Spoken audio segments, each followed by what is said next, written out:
एक जरा महतो 5 मार्च को इतिहास लिखा जाएगा। एक जरा महतो 5 मार्च को इतिहास लिखा जाएगा।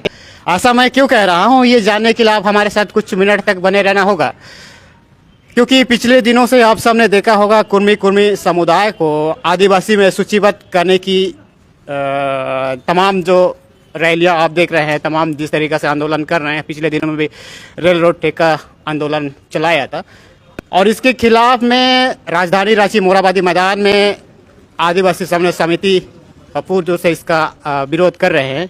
5 मार्च 2022 को जो कुर्मी समुदाय द्वारा आंदोलन कर रहे हैं, इसके खिलाफ में आप लोग क्यों इस तरह का आंदोलन कर रहे हैं आप लोग? 5 मार्च की जो आदिवासी बचाओ महारैली है, ये महारैली आदिवासियों का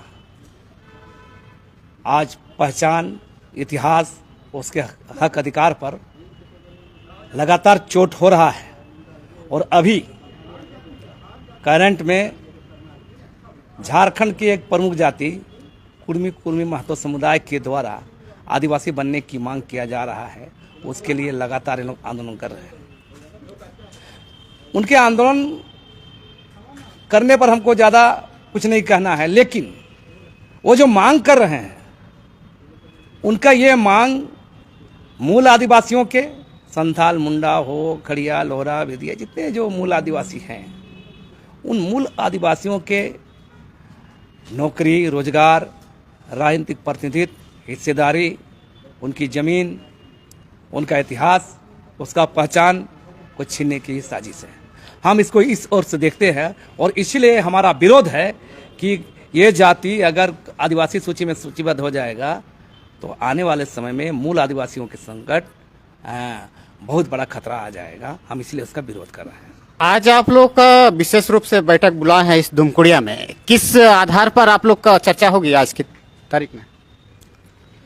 हम लोग चर्चा करेंगे कि परसों जो आदिवासी बचाओ महारैली है, ये महारैली में कहाँ कहाँ से लोग आ रहे हैं, कौन कौन समुदाय के लोग आ रहे हैं और क्या तैयारी है, इसी पर बात करने के लिए आज हम लोग यहाँ पर जुटेंगे।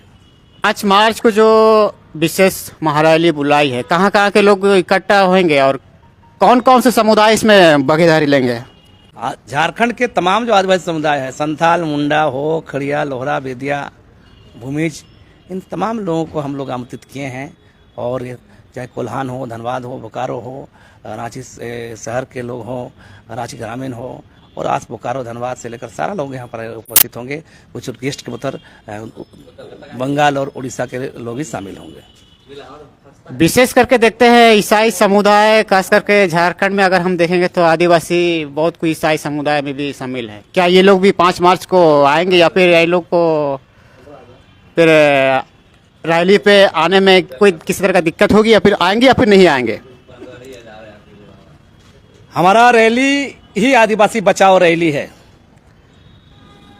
और तमाम प्रकृति पूजक जितने भी आदिवासी समुदाय हैं, सरना समुदाय हैं, सब लोग तो आएंगे ही। हम खास तौर से ईसाई बने आदिवासी जो धर्मांतरित आदिवासी लोग हैं, इन लोग भी इस महारैली में आएंगे, क्योंकि आदिवासी हैं तो आदिवासी है तो आदिवासी की लड़ाई में शामिल होना होगा ना। आदिवासी के नाम पर आप नौकरी करेंगे, आदिवासी के नाम पर MP MLA बनेंगे, आदिवासी का फायदा लेंगे, तो आदिवासी की लड़ाई में निश्चित रूप से इन लोग को भी आना चाहिए।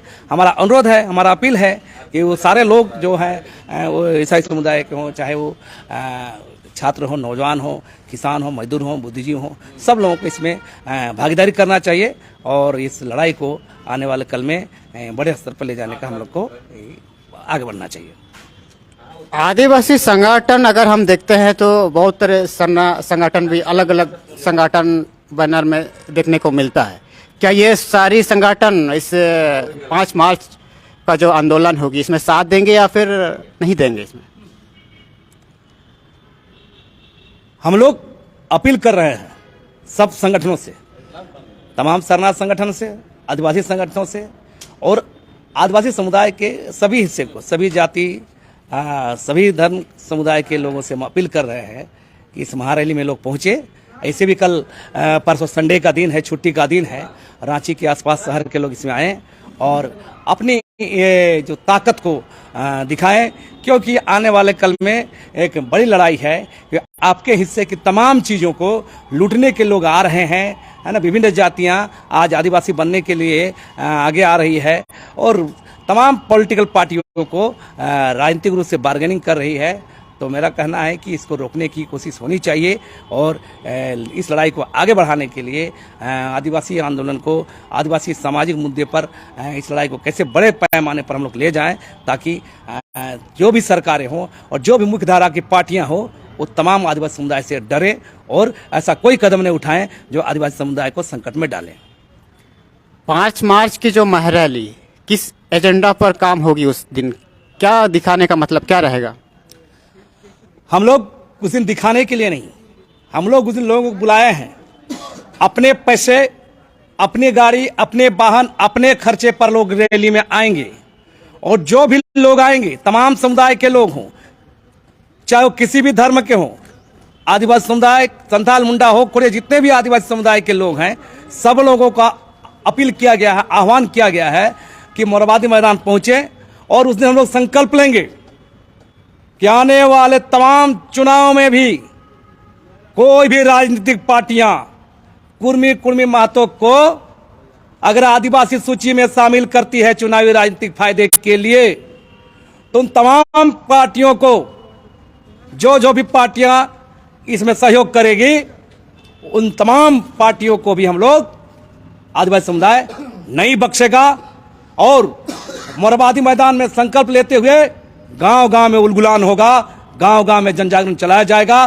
तमाम जिलों, तमाम प्रखंडों, तमाम गांवों में तमाम पॉलिटिकल पार्टियों के खिलाफ अगर गलत कदम उठाता है तो उस पर शंखनाद किया जाएगा। इसलिए हम लोग संकल्प लेने के लिए मैदान में बुलाए हैं। पिछले दिनों में जब चमरा लिंडा आदिवासी अधिकार के लिए जब प्रभात तारा मैदान में इकट्ठा किया है और तमाम जो आप लोगों की जो बयान जिस तरीक़ा से निकल के सामने आई है, तो ये जो आंदोलन और जो आप लोग का जो 5 मार्च का जो आंदोलन होगा, इसमें तर्क वितर्क पार्क क्या होगी? इसमें चमरा लिंडा का आंदोलन और हमारा आंदोलन में, हमारा महारैली में आसमान जमीन का फर्क है। चमरा लिंडा का रैली उसके निजी स्वार्थ, निजी राजनीतिक हितों, निजी महत्वाकांक्षा को लेकर और अपने निजी फायदे को लेकर रैली बुलाए थे। आपको पता होगा कि चमरा लिंडा जी 3 बार विधायक हैं, तीसरी बार, और 13 साल विधानसभा के अंदर अभी तक हैं और इन 13 साल में मात्र 3 सवाल किए हैं और बाकी समय आदिवासी मुद्दे पर चुप रहते हैं, है ना। रैली में बोलते हैं कि विधानसभा में कुछ नहीं होगा, तब आप सदन क्यों गए हैं? तो वो आदमी बिल्कुल अपने निजी हितों के लिए 16 फरवरी को रैली बुलाया था, अपना नेतागिरी चमकाने के लिए, अपने राजनीति चमकाने के लिए और राजनीतिक पार्टियों के साथ डील करके अपने को फिर से एडजस्ट होने की कोशिश कर रहा है। तो हमारा उसका रैली भीड़ जो था, भाड़ा देकर, खर्चा पानी देकर लोगों को ढो कर लाया गया भीड़ था। हमारा रैली में लोग स्वेच्छा से अपने से चंदा कर रहे हैं, वाहन व्यवस्था कर रहे हैं, खाना पीना व्यवस्था कर रहे हैं, टेंट व्यवस्था कर रहे हैं और अपने ही सभी संथाल, मुंडा हो, खड़िया, भूमिज, तमाम जो आदिवासी जाति हैं वो तमाम लोग आ रहे हैं, छात्र लोग आ रहे हैं, नौजवान लोग आ रहे हैं, किसान लोग आ रहे हैं, महिला लोग आ रही हैं। यही फर्क है कि एक भीड़, भाड़े की भीड़ की चमरा की रैली और हमारा अंतरात्मा की आवाज से, आदिवासी समुदाय के अंदर अंतरात्मा की आवाज से लोग मोरहाबादी मैदान पहुंच रहे हैं। लोग यहीं पर आके आने वाले तमाम राजनीतिक पार्टियों को भी चेतावनी देंगे कि ऐसा कोई गलती न करे। यही हमारा रैली में फर्क है। बाकी हमारे सब्सक्राइबर, फॉलोअर्स जो आदिवासी खास करके 5 मार्च के लिए क्या संदेश देना चाहते हैं उन लोगों के लिए? मेरे एक ही संदेश है, भाइयों जागो, उठो। और आदिवासी समुदाय निश्चित ही बहुत खतरे में है। पहले से ही जमीन लूटा जा रहा है, नौकरी छीनी जा रही है, पहचान मिटाया जा रहा है, इतिहास मिटाया जा रहा है, उसके तमाम परंपरागत हक अधिकार छीना जा रहा है और फिर ऊपर से अभी विभिन्न जातियों द्वारा आदिवासी बनने की होड़ किया जा रहा है। तो एक तरह से हम लोग को पूरा खत्म करने की कोशिश चल रही है इस देश के अंदर में, इस राज्य के अंदर में। तो उससे बचने के लिए आप जो जहाँ हैं, चाहे छात्र हैं, मजदूर हैं, किसान हैं, है ना, महिलाएं हैं, जो भी लोग हैं, आप लोग चिंतन करिए, मंथन करिए, पढ़िए और तमाम जो राजनीतिक झांसा में मत आइए और आने वाले कल में आदिवासी समाज का वजूद को, पहचान को, इतिहास को, संघर्ष को, जो हम लोग का अतीत का गौरवशाली संघर्ष है उसको बचाने का जो ये हम लोग का संकल्प लेना चाहिए। इस पर आप लोग तमाम लोग अध्ययन करिए और हम पुनः अपील करेंगे कि 5 मार्च की आदिवासी बचाओ महारैली में आप लोग सामने आए और आदिवासियों की लड़ाई को मजबूत करें। और एक लास्ट सवाल, तमाम जो ये अधिकार की लड़ाई क्या आदिवासी जीत पाएंगे या फिर, क्योंकि लोकतंत्र में ये व्यवस्था बनाई गई है कि जिसकी ज़्यादा हिस्सेदारी होगी उसी की उतनी ही खातिरदारी होगी, तो इसके हिसाब से 5 मार्च में जो जन सैलाब होगी, क्या उसके डिफेंड खिलाड़ी अर्थात उसके हमारे खिलाड़ी जो आएंगे मैदान में? जिसकी जितने आबादी उसकी हिस्सेदारी है। मेरा साफ साफ कहना है भाई, तो देश में संविधान क्यों है? भारत में संविधान क्यों है? पार्लियामेंट में ऐसा कानून क्यों लाया गया है? इस देश का 5 जनवरी 2011 में देश का सर्वोच्च न्यायालय सुप्रीम कोर्ट कहता है कि देश के 8% आदिवासी ही यहाँ के मूल लोग हैं, बाकी 92% लोग बाहर से आके बसे हुए लोग हैं इस देश के अंदर में। और ये 8% आबादी का संकट है और ये 8% जो मूल जो इस देशज लोग हैं, इसका जो संकट है, इसको कुछ हद तक अधिकार दिलाने के लिए विशिष्ट कानून संविधान ने बनाया है। चाहे 5वीं सूची हो, ST/SC एट्रोसिटी एक्ट हो, 6th शेड्यूल हो, ऐसे बहुत सारे आदिवासी लोग के विशेष कानून बनाए गए हैं। तो इस कानून का क्या मतलब? हिस्सेदारी, हमारा जो देश है, हमारा जो परंपरागत अधिकार है, हमारा जो ट्रेडिशनल सिस्टम है, बेशक विकास के दौड़ में आदिवासी समुदाय भी आगे बढ़ रहा है, लेकिन विकास का मतलब ये थोड़ा है कि आदिवासी को नेस्तनाबूद कर दीजिए। आदिवासियों के लाश बिछाकर, आदिवासियों को मिटाकर अगर कोई सोचता है कि देश का पुनर्निर्माण होगा, ये गलत है। ये हिस्सेदारी की बात आज भी अगर ऐसा देखा जाए तो कल अडानी, अंबानी, टाटा, बिरला को भी समान संपत्ति बांट देना चाहिए। उन जब पूंजी पर आर्थिक रूप से विशिष्टता नहीं है,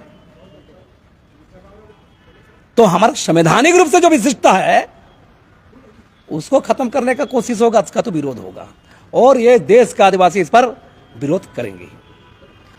चलिए, बहुत बहुत धन्यवाद लाइव देखने के लिए। बाकी आप इस वीडियो को शेयर जरूर कर दीजिएगा क्योंकि 5 मार्च में बहुत बड़ी आंदोलन होने वाली है और हमें ऐसा लगता है, क्योंकि कोई भी, हम अपनी तरफ से कह रहे हैं कि कोई भी बड़ी आंदोलन अगर लोकतंत्र में हमें आंदोलन करनी है तो जितनी जिसकी हिस्सेदारी होगी अर्थात जितने जिसके पक्ष में रहेंगे उसका ही उतना ही खातिरदारी होगी, क्योंकि ये लोकतंत्र का ऐसा ही एक देश चलता है। दोस्तों, तमाम जो जानकारी जो कुछ भी निकल के सामने आएगी हम आपको अपडेट जरूर कराएंगे।